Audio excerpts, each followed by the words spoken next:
नमस्कार, मैं प्रिया। आज है 16 जुलाई। चले जानते हैं बिहार की 25 बड़ी खबरों को। बिहार में कोविड-19 प्रभावितों की संख्या 20,000 के पार। बिहार में कोविड-19 प्रभावितों की संख्या में रफ्तार बरकरार है। बिहार स्वास्थ्य विभाग के द्वारा बीते दिन जारी किए गए अपडेट तक 1320 नए मरीजों की पुष्टि की गई है, जिसके बाद बिहार में प्रभावितों की कुल संख्या 20,173 हो गई है। पाए गए मामलों में प्रभावित जिलों की बात करें तो सबसे ज्यादा पटना में 242, अररिया में 17, अरवल में 9, औरंगाबाद में 10, बांका में 9, बेगूसराय में 75, भागलपुर में 125, भोजपुर में 14, बक्सर में 17, दरभंगा में 9, गया में 43, गोपालगंज में 23, जमुई में 4, जहानाबाद में 5, कैमूर में 25, कटिहार में 32, खगड़िया में 80, किशनगंज में 12, लखीसराय में 10, मधेपुरा में 3, मधुबनी में 1, मुंगेर में 32, मुजफ्फरपुर में 59, नालंदा में 37, नवादा में 52, पश्चिम चंपारण में 93, पूर्वी चंपारण में 21, पूर्णिया में 24, रोहतास में 37, सहरसा में 13, समस्तीपुर में 34, सारण में 4, शेखपुरा में 13, शिवहर में 9, सीतामढ़ी में 4, सिवान में 90, सुपौल में 8, वैशाली में 25 मामले सामने आए हैं। वहीं दूसरी तरफ कोविड-19 से ठीक होने वाले मरीजों की संख्या की बात करें तो स्वास्थ्य विभाग की तरफ से बीते दिन शाम 4 बजे तक जारी किए गए अपडेट के अनुसार अब तक कुल मिलाकर 13,533 मरीज ठीक हो चुके हैं। वहीं कोविड-19 की वजह से अब तक 157 लोगों की जान जा चुकी है। लॉकडाउन का पालन नहीं करने वालों के खिलाफ पुलिस लेगी सख्त एक्शन। कोविड-19 के बढ़ते संक्रमण को देखते हुए बिहार सरकार ने एक बार फिर से लॉकडाउन, जो कि 16 जुलाई से 31 जुलाई तक लागू होने वाली है, उसके तहत नियमों का पालन करना अनिवार्य कर दिया है। लॉकडाउन के दौरान नियमों का पालन नहीं करने वालों पर पुलिस सख्ती से पेश आने वाली है, जिसके तहत पुलिस विभाग में पहले यह साफ कर दिया गया है कि जो भी इस लॉकडाउन का उल्लंघन करते देखे गए हैं उनके खिलाफ सख्त से सख्त कदम उठाया जाएगा, किसी को छोड़ा नहीं जाएगा, जिसकी पुष्टि एडीजी पुलिस मुख्यालय जितेंद्र कुमार ने की है। बिहार राजभवन में कोविड-19 की एंट्री के बाद एक्शन में आया पटना नगर। बिहार राजभवन में कोविड-19 के दस्तक देने के बाद पटना नगर निगम अब एक्शन में आ गई है। पटना नगर निगम की टीम पूरे राजभवन को अंदर और बाहर से सैनिटाइज किया जा रहा है, जिसके बाद पहले राजभवन समेत अन्य विभागों में 20 लोग कोविड-19 से संक्रमित पाए गए हैं। बिहार में कोविड-19 का संक्रमण लगातार बढ़ता जा रहा है। शिक्षा विभाग में सभी छात्रों को 31 जुलाई तक 80 दिनों का अनाज देने की कही बात। कोविड-19 के बढ़ते प्रभाव के कारण बिहार में एक बार फिर से लॉकडाउन लागू कर दिया गया है। इस दौरान पहली से लेकर 8वीं कक्षा तक के छात्रों को 80 दिनों का अनाज दिया जाएगा, जिसे लेकर मिड डे मील निदेशक ने सभी जिलों को पत्र लिखकर आदेश जारी कर दिया है। हालांकि इसके बारे में पहले ही आदेश दिया गया था, लेकिन एक बार फिर से इससे अनुपालन करने का निर्देश मिड डे मील निदेशक को दे दिया गया है। मिली जानकारी के अनुसार यह काम शिक्षकों को दिया गया है कि वो मिड डे मील की राशि अब शिक्षा विभाग की तरफ से सीनियर छात्रों के अकाउंट में ट्रांसफर करें। बिहार को बनाया जाएगा रंगीन मछलियों का हब। बिहार को जल्द ही रंगीन मछलियों का हब बनाने पर सोच विचार किया जा रहा है। सरकार इसके लिए अनुदान भी देने को तैयार है, जिसके तहत अगर आप भी रंगीन मछली पालन करने का सोच रहे हैं तो आपके लिए यह समय बहुत ही उपयुक्त है, जिसके तहत सरकार रंगीन मछली उत्पादन, बिक्री और एक्वेरियम निर्माण के माध्यम से अधिक युवाओं और महिलाओं को रोजगार दिलाने का लक्ष्य रखा है। मिली जानकारी के अनुसार सामान्य वर्ग को 40%, SC, ST, OBC समेत सभी वर्ग की महिलाओं को 60% अनुदान दिया जाएगा। IMD ने बिहार में मानसून से राहत मिलने की जताई उम्मीद। भारी बारिश और बाढ़ से जूझ रहे बिहार समेत पूर्वोत्तर के कई इलाकों में जल्द ही मानसून से राहत मिल सकती है। मौसम विभाग की खबर के अनुसार उत्तर और मध्य भारत में मानसून की सक्रियता से बारिश की गतिविधियां बढ़ सकती हैं, तो वहीं बिहार और पूर्वोत्तर के जिन इलाकों में बीते दिन भारी बारिश के कारण बाढ़ के हालात बने हैं, वहां अब भारी बारिश का सिलसिला रुकता नजर आएगा। भाजपा प्रदेश अध्यक्ष संजय जायसवाल आए कोविड-19 की चपेट में। बिहार के भाजपा कार्यालय बुरी तरीके से कोविड-19 की चपेट में आ चुका है। मिली जानकारी के अनुसार पार्टी के प्रदेश अध्यक्ष संजय जायसवाल भी कोविड-19 प्रभावित हो गए हैं। सिर्फ संजय जायसवाल ही नहीं, बल्कि उनकी पत्नी और मां की रिपोर्ट भी पॉजिटिव आई है। पार्टी सूत्रों से मिली जानकारी के अनुसार संजय जायसवाल को सर्दी, खांसी और हल्का बुखार था, जिसके बाद उन्होंने अपना जांच करवाया, जिसमें उनकी रिपोर्ट पॉजिटिव आई है। बिहार में कोविड-19 के बेकाबू हो रहे हालात ने स्वास्थ्य विभाग की बढ़ाई चिंता। बिहार में कोविड-19 का संक्रमण लगातार बढ़ता जा रहा है। 24 घंटे में कोविड-19 की वजह से 14 लोगों की जान चली गई है। इस तरह से कोविड-19 से जान गंवाने वालों की संख्या 157 पर पहुंच गई है। वहीं 24 घंटे में 514 मरीज भी ठीक हो चुके हैं। वहीं अब तक कुल मिलाकर 13,533 मरीज ठीक हो चुके हैं, जिसके बाद स्वास्थ्य विभाग ने कहा है कि बिहार में रिकवरी की दर 67.08% है। इतना ही नहीं, बेलगाम बढ़ रहे मामलों को देखते हुए 24 घंटे में कुल मिलाकर 10,052 सैंपल की जांच की गई है।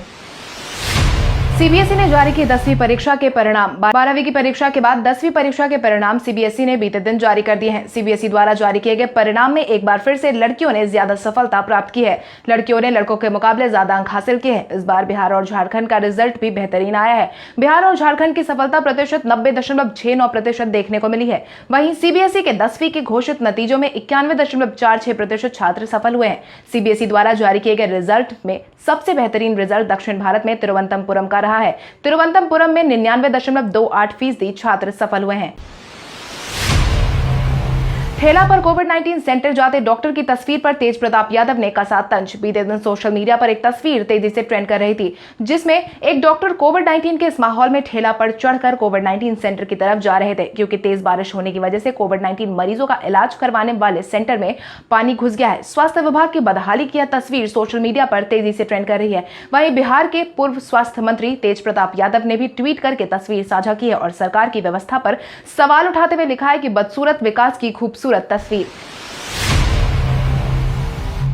बिहार में 41 दरोगा और एएसआई का हुआ तबादला। बिहार में तबादलों का सिलसिला लगातार जारी है। बीते दिन मिली जानकारी के अनुसार बिहार में 41 दरोगा और एएसआई का तबादला किया गया है। विभाग की ओर से ट्रांसफर ऑर्डर जारी कर दिया गया है, जिसके बाद तबादले की पूरी सूची भी जारी कर दी गई है। बिहार पुलिस की तरफ से मिली जानकारी के अनुसार बक्सर जिले के पुलिस अफसरों का तबादला किया गया है। तबादले की सूची में 21 दरोगा और 20 जमादार का नाम शामिल है। यह सभी वैसे अधिकारी है जो लंबे समय से पोस्टिंग की प्रतीक्षा कर रहे थे।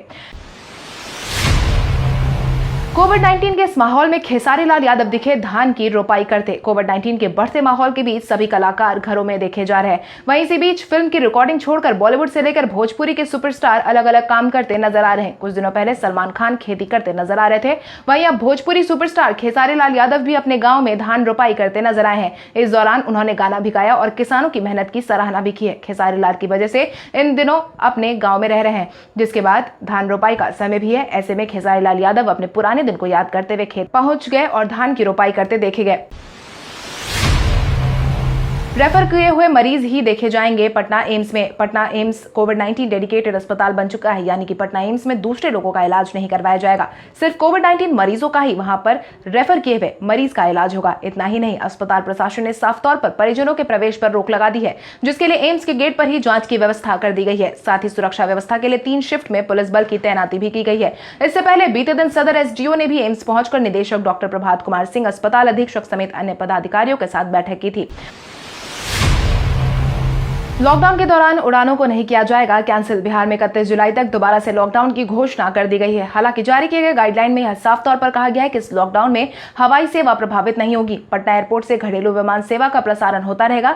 23 मार्च से लागू हुए लॉकडाउन के बाद 25 मई से घरेलू विमान सेवा शुरू की गई थी। तब से लगातार विभिन्न शहरों के लिए पटना एयरपोर्ट पर विमान की आवाजाही हो रही है। अनलॉक 1 शुरू होते ही विमानों की संख्या बढ़ाई गई है। फिलहाल राजधानी पटना में एयरपोर्ट से 24 जोड़े विमान का परिचालन किया जा रहा है। वहीं इस दौरान बाहर आ रहे यात्री या कहीं जा रहे यात्रियों को इस लॉकडाउन में किसी सरकारी पास की जरूरत नहीं पड़ेगी। लॉकडाउन के दौरान हवाई यात्रा करने वाले यात्रियों का पास उनका एयर टिकट ही माना जाएगा। शिक्षक नियोजन की तारीख में एक बार फिर से हुआ बदलाव। बिहार में हाई स्कूल एवं +2 विद्यालयों में शिक्षकों के नियोजन की तारीख में एक बार फिर से बदलाव किया गया है, जिसके तहत कोविड-19 के इस माहौल में 31 जुलाई तक लॉकडाउन की वजह से नियोजन की तारीख में भी बदलाव कर दिया गया है। इस संबंध में शिक्षा विभाग ने अधिसूचना जारी कर दी है, जिसके तहत शिक्षा विभाग ने साफ तौर पर बताया है कि अब शिक्षक नियोजन की प्रक्रिया अगस्त तक कर ली जाएगी। शिक्षा विभाग की अधिसूचना के अनुसार अनुमोदित मेधा सूची एवं रोस्टर के आधार पर चयनित अभ्यर्थियों की सूची का प्रकाशन 3 अगस्त तक किया जाएगा। वहीं नियोजन इकाई द्वारा काउंसलिंग के बाद नियोजन पत्र निर्गत 6-7 अगस्त तक कर दिया जाएगा। गंडक के दबाव में 70 घाट महासेतु का अप्रोच रोड हुआ बर्बाद। 264 करोड़ की लागत से बना 70 घाट महासेतु पर आवागमन पूरी तरीके से ठप हो चुका है, क्योंकि अप्रोच रोड गंडक नदी पानी के दबाव के कारण ध्वस्त हो गई है। इस पुल के ध्वस्त होने से आवाजाही पूरी तरीके से रुक गई है। चंपारण, तिरहुत और सारण समेत कई जिलों में संपर्क भी टूट गया है। आपकी जानकारी के लिए आपको बता दें, 16 जून को मुख्यमंत्री नीतीश कुमार ने वीडियो कॉन्फ्रेंसिंग के तहत पटना से 70 घाट सेतु का उद्घाटन किया था। लॉकडाउन के दौरान ट्रेनों से आने वाले लोगों को रखना होगा कुछ खास बातों का ध्यान। आज से एक बार फिर से बिहार में लॉकडाउन की अवधि शुरू हो रही है, जिसके बाद लॉकडाउन के दौरान ट्रेन से अन्य राज्यों से आए लोगों को अपने गंतव्य पर जाने के लिए बिहार में किसी तरह की पब्लिक ट्रांसपोर्ट नहीं मिलेगी, क्योंकि बंद के दौरान पब्लिक ट्रांसपोर्ट पूरी तरह से बंद रहेगी। रेलवे स्टेशन पर पहुंचने के बाद यात्रियों को दिक्कत का सामना करना पड़ सकता है। इन सब चीजों से बचने के लिए पहले ही निजी वाहन उन्हें बुक करवाना होगा। बंद के दौरान निजी टैक्सी, ऑटो रिक्शा पर रोक नहीं है। आप अपने संबंधित स्टेशन से टैक्सी और ऑटो बुक कर ले। सुशांत सिंह मामले की सीबीआई जांच की मांग पर बोले अमित शाह। जहां प्रमुख पप्पू यादव ने गृह मंत्री अमित शाह से मदद मांगते हुए सुशांत सिंह राजपूत के मामले में सीबीआई जांच की बात कही थी। इसके बाद मंत्री अमित शाह ने पप्पू यादव का जवाब देते हुए अमित शाह ने कहा है कि इस पूरे मामले में आवश्यक कदम उठाए जाएंगे। संबंधित विभाग में आगे से उठाए जाने वाले कदमों के लिए पत्र भेज दिया गया है। इतना ही नहीं, अमित शाह ने यह भी बताया कि अब पत्र दिनांक 16 जून 2020 को प्राप्त हुआ था, जिसके बाद माध्यम से अपने सुशांत सिंह राजपूत के मामले में केंद्रीय अन्वेषण ब्यूरो से पूरे मामले की जांच करवाने का आग्रह किया है। आपके पत्र की विषय वस्तु कार्मिक और प्रशिक्षण विभाग से संबंधित है। आवश्यक कदम हेतु संबंधित मंत्रालय से संपर्क कर लिया गया है। सुशील कुमार मोदी ने चुनाव से ज्यादा कोविड-19 से निपटने को बताया जरूरी। उप मुख्यमंत्री सुशील कुमार मोदी ने बीते दिन बिहार में कोविड-19 के बढ़ते संक्रमण को देखते हुए इसे चुनौती बताया है। इतना ही नहीं, उन्होंने यह भी साफ कहा है कि चुनाव आने में फिलहाल 3 महीने से ज्यादा का वक्त है। सरकार के सामने कोविड-19 से निपटने की चुनौती है, जिसके तहत उप मुख्यमंत्री सुशील कुमार मोदी ने ट्वीट करते हुए लिखा है कि बिहार विधानसभा चुनाव के लिए सभी 3 महीने से ज्यादा का समय बचा हुआ है। इसीलिए इस मुद्दे पर सोचने से ज्यादा संक्रमण से निपटने पर ध्यान दिया जाना चाहिए। जो लोग इस पर लगातार बयानबाजी कर रहे हैं, चुनाव आयोग के विवेक पर अविश्वास कर रहे हैं।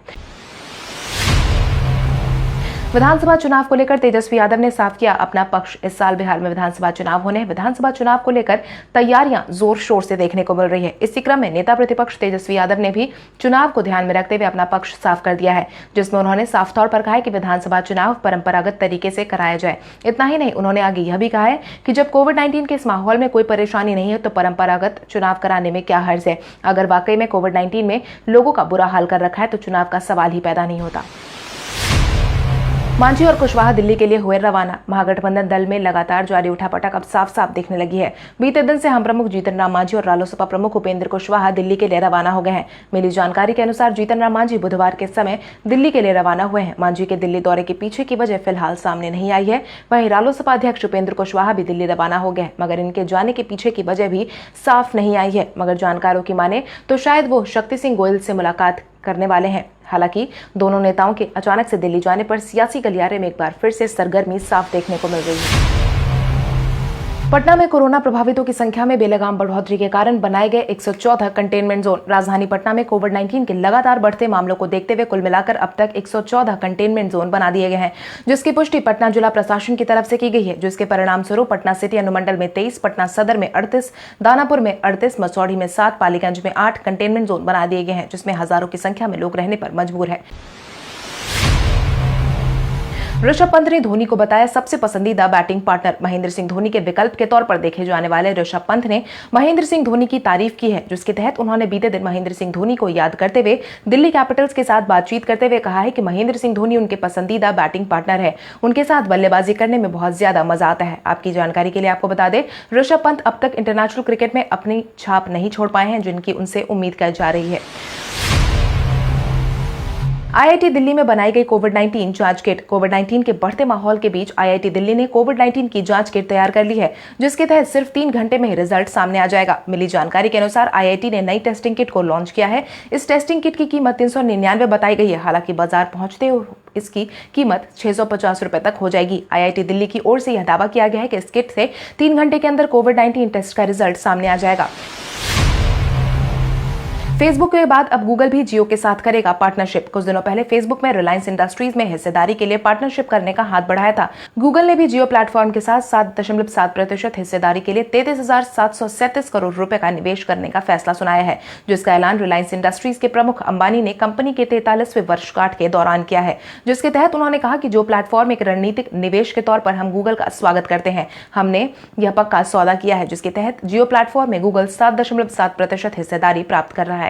कल हमारे द्वारा पूछे गए सवाल का जवाब आप में से बहुत सारे यूजर ने हमें कमेंट करके दिया था। उसके लिए आपका बहुत बहुत धन्यवाद। आप में से जिन यूजर ने हमारे सवालों का जवाब दिया है उनके नाम है स्वीटी सिंह राजपूत, सोनू कुमार, सदरे आलम, उजाला चौधरी, सूरज कुमार, विजय कुमार, रिया खान, दिव्यांशु कुमारी, दीपा कुमारी, शिवजी पाठवा, आशीष राज, विकास कुमार। इसके अलावा हमारी टीम को और भी लोगों के जवाब अच्छे लगे मगर समय के अभाव के कारण हम उनका नाम नहीं ले पाए, लेकिन आप हमारे सवालों का जवाब देते रहे। हम कल आपका नाम लेने की पूरी कोशिश करेंगे। तो चलिए बढ़ते हैं आज के सवाल की ओर। आज का सवाल कुछ इस प्रकार है। कोविड-19 के बढ़ते प्रभाव को देखते हुए नेता प्रतिपक्ष तेजस्वी यादव द्वारा विधानसभा चुनाव को परंपरागत तरीके से करवाने की मांग से आप कितने सहमत हैं? अपने जवाब हमें कमेंट करके जरूर बताएं। इसके साथ ही आज के लिए बस इतना ही। अगर आप ये वीडियो हमारा YouTube पर देख रहे हो तो हमारे चैनल को सब्सक्राइब करें और बेल आइकॉन दबाना ना भूलें। और अगर आप ये वीडियो हमारा Facebook पर देख रहे हैं तो इस वीडियो को लाइक करें और ज्यादा से ज्यादा शेयर करें। धन्यवाद।